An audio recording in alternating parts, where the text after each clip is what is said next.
Warren of Massachusetts is recognized. Thank you, Mr. Chairman, and congratulations to our nominees. So I just want to take a minute to respond to the baseless attacks against Acting Chairman Gruenberg. My Republican colleagues continue to accuse him of wrongdoing after the previous FDIC chair, Jelena McWilliams, tried to block a vote to get public feedback on bank merger rules last year.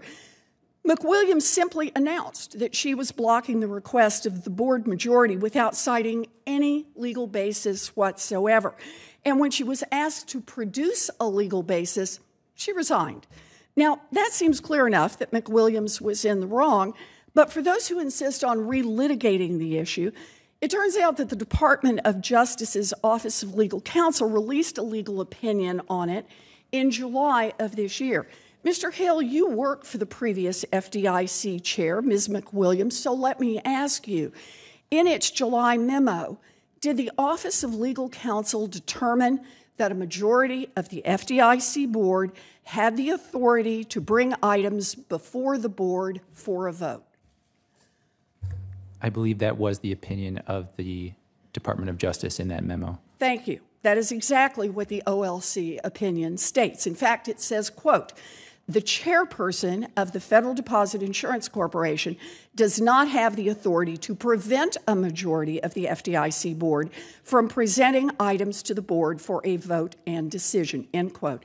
And that is exactly what Ms. McWilliams tried to do. In other words, the former FDIC chair broke the law when she blocked a vote to help hold big banks accountable, and she got caught and she resigned. So, Mr. Chairman, I'd like to enter into the record the OLC opinion that makes it clear that Acting Chairman Gruenberg and the other current FDIC board members were following the law, while the previous Republican FDIC chair unlawfully exceeded her authority. Without objection.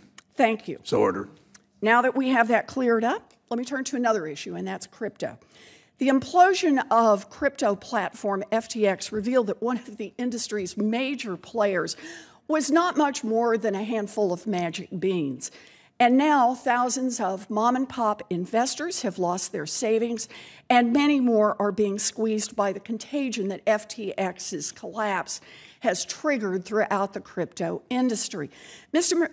McKiernan, your current job is advising Republicans on the Senate Banking Committee, so I assume you've been watching this closely. From what you can tell so far, has the contagion that has spread through the crypto industry shaken our traditional banking system? No, Senator. No, and that is the good news. But it didn't happen by accident. Our banks stayed safe even as crypto imploded because many of President Biden's regulators, like Acting Chairman Gruenberg, fought to keep crypto from becoming dangerously intertwined with our banks. And he did this despite the Trump administration's and crypto boosters' aggressive efforts to bring crypto and all its risks into traditional banking. So, Acting Chairman Gruenberg, if the crypto boosters had gotten their wish and a bunch of banks that the FDIC insures were all in on crypto, for example, holding FTX's tokens on their balance sheets or accepting crypto tokens as collateral for loans, would our banking system be less safe than it is today? I would think so, Senator. You want to expand on that a little? Well, we're dealing, I mean, the evidence is clear now. We had companies that were engaging in highly speculative activity, highly leveraged, and vulnerable to a loss of confidence in a run. They did not have direct exposures to the insured financial institutions.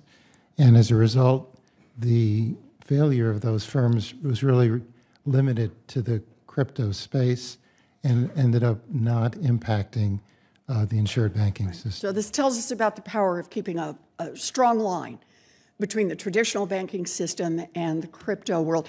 You know, more than $1 trillion worth and counting of crypto has just gone up in smoke so far this year. And reports piled on top of reports have shown that the crypto industry is powered by fraud and money laundering.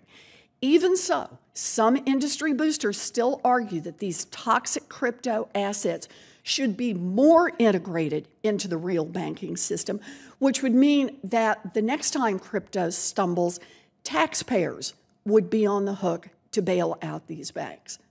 No thanks on that one. Thank you, Mr. Chairman. I've done my questions.